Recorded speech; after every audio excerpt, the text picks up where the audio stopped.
I never imagined that my life would take the unexpected turns that it did. If you had asked me a decade ago where I saw myself today, I would have painted a much simpler picture: a happy marriage, a comfortable home, and plans for a family. But as I look back now, I realize that life had different plans for me, plans that were challenging, painful, and ultimately transformative in ways I could never have anticipated. My name is Claire, and at the age of 35, I thought I had everything figured out. I had married my college sweetheart, Rob, a charismatic man with big aspirations. We met during our junior year. He was studying business, full of vitality and ambition, while I was focused on building my career in marketing. We immediately connected. Rob had a way of infusing life with a sense of adventure, and at that time, it was exactly what I desired. Our courtship was a whirlwind. We were that couple, constantly together, always laughing, and endlessly discussing our future. We tied the knot shortly after graduation, and for a while, everything seemed perfect. Rob landed a job at a promising tech company, and I began my marketing career at a well-established firm. We moved into a modest yet comfortable apartment, and it felt like everything was falling into place. However, after a few years, the first signs of strain started to emerge. Rob's once inspiring ambitions began to dominate not just his life, but our life together. He became consumed with the idea of launching his own company, often coming home late, engrossed in his plans and ideas. Initially, I supported him since his drive was one of the things that had drawn me to him. However, our conversations began to revolve less around us and more about the business, and his focus shifted entirely from our marriage to his dreams. I found myself waiting for him. The dinner table was set for two, but only one plate was in use. He would return home late, exhausted and distant, hardly acknowledging me before collapsing into bed. The love and excitement we had once shared seemed to fade into the background. I attempted to discuss it with him, but he always brushed it off with a promise: once the business takes off, things will get better. I wanted to believe him. I tried to convince myself that the man I had married was still there, buried beneath all the stress and ambition. However, the reality was that Rob had changed, and so had I. As the years went by, we decided to start a family, or rather, I initiated the discussion. Rob was always too busy or too stressed. Whenever I broached the topic, he would postpone it with vague assurances of soon. Meanwhile, I was getting older, and the dream of becoming a mother started to feel increasingly out of reach. We tried for a year, and then another, with no success. By the third year, I visited a doctor to ensure that everything was okay. When I suggested that Rob accompany me, he seemed irritated. "I don't have time for that," he said. "It's probably nothing anyway." However, I couldn't shake the feeling that something was wrong, so I went alone. The tests were extensive, and the wait for the results was agonizing. When the results finally arrived, I was informed that everything appeared normal. There were no apparent issues with my fertility. When I shared the news with Rob, he barely reacted. "See? I told you it was fine. Maybe we need more time." But I could sense that something was weighing on him. He was distant and distracted, as if something else was on his mind.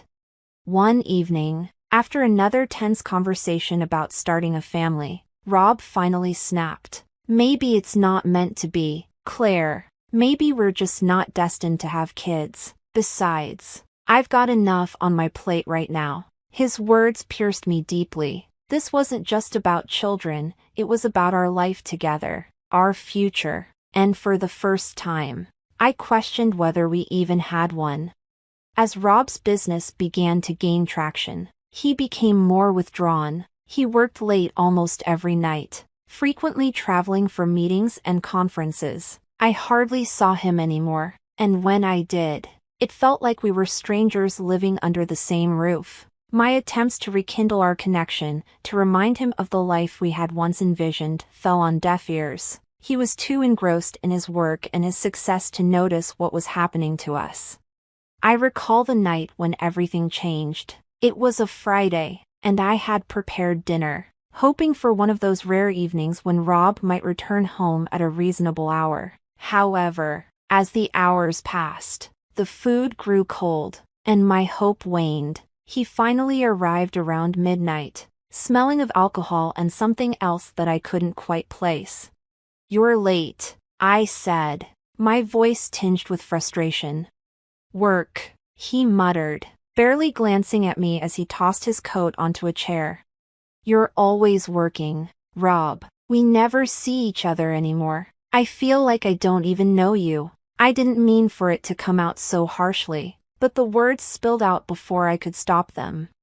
He sighed, rubbing his temples. "I'm doing this for us, Claire, for our future."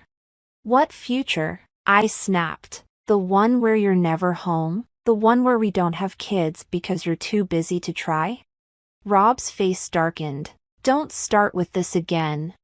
But I couldn't hold it in any longer. "I'm tired, Rob. Tired of waiting for you to make time for me, for us. You've changed, and I don't know how much more I can take." He didn't respond. Instead, he grabbed his coat and walked out the door, leaving me standing there in the silence of our empty apartment. I stood frozen, realizing the man I once loved so deeply was now a stranger. It was after that night that things began to unravel. Rob would stay out late, sometimes not coming home at all. I knew something was wrong but was too afraid to confront him. I didn't want to face the possibility that our marriage was crumbling, so I buried myself in work, hoping to distract myself from the growing distance between us. But then, one morning, I found the proof I had been dreading. Rob's phone, left carelessly on the kitchen counter, buzzed with a message. I shouldn't have looked, but something inside me couldn't resist. The message was from a woman named Emily, and it was clear from the tone that this wasn't just a work colleague. My heart sank as I read through their conversation. Entire flirtatious texts and late-night plans. It was all there, the confirmation that Rob had been seeing someone else. My hands shook as I put the phone down, the weight of the betrayal crashing down on me. I felt a mix of anger, sadness, and disbelief. After everything we had been through, this was how it ended. That evening, when Rob came home, I confronted him. I showed him the messages, and for a moment, he just stood there, speechless. But then, instead of apologizing, he tried to turn it around on me. "You've been distant too, Claire. It's not like you've made much of an effort either." His words stung, but I wouldn't let him shift the blame. "This isn't about me, Rob. This is about you. You checked out of this marriage long ago, and I've been trying to hold it together while you've been out with someone else." Rob didn't deny it. Instead, he just looked at me, defeated. Maybe this just isn't working anymore. There it was, the end.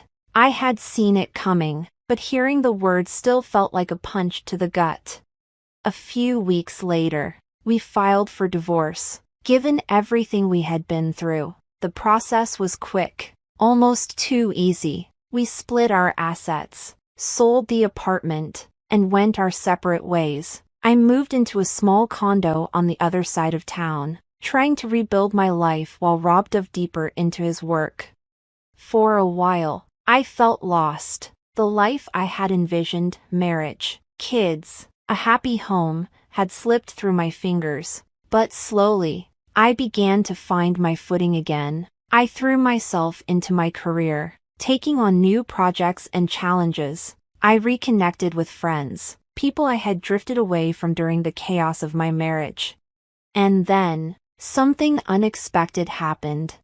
I met someone. His name was Adam, and he worked at a company we were partnering with on a new marketing campaign. He was kind, funny, and supportive in a way I hadn't experienced in years. At first, I was hesitant. After everything that had happened with Rob, I wasn't sure if I was ready to let someone new into my life. But Adam was patient. He didn't push or demand more than I was willing to give. We started dating, taking things slow, and for the first time in a long time, I felt happy, genuinely happy. Adam made me feel seen and valued in a way Rob never had. He supported my dreams and ambitions and didn't make me feel guilty for wanting more out of life than just being a wife.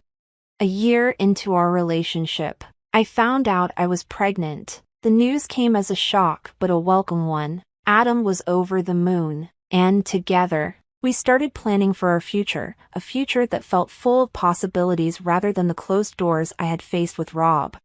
As my pregnancy progressed, I reflected on everything that had led me to this point. The pain of my failed marriage, the betrayal, the heartbreak, it had all been necessary. In a way, it had pushed me to grow, to rediscover who I was outside of being someone's wife. And now, I was ready to step into this new chapter of my life, stronger and more confident of myself than ever before. Rob, however, didn't fare well after our divorce. His business took off, but so did the rumors. I heard through mutual friends that he had been involved in a scandal, embezzling funds from his company to cover personal debts. His business collapsed, and he lost everything. Last I heard, he had moved out of the city, trying to start over.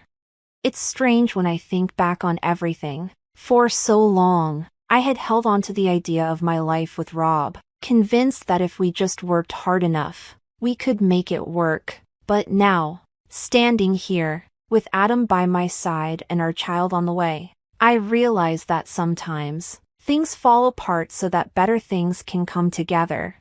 Life has a funny way of surprising you, and while the road hasn't been easy, I wouldn't change a thing.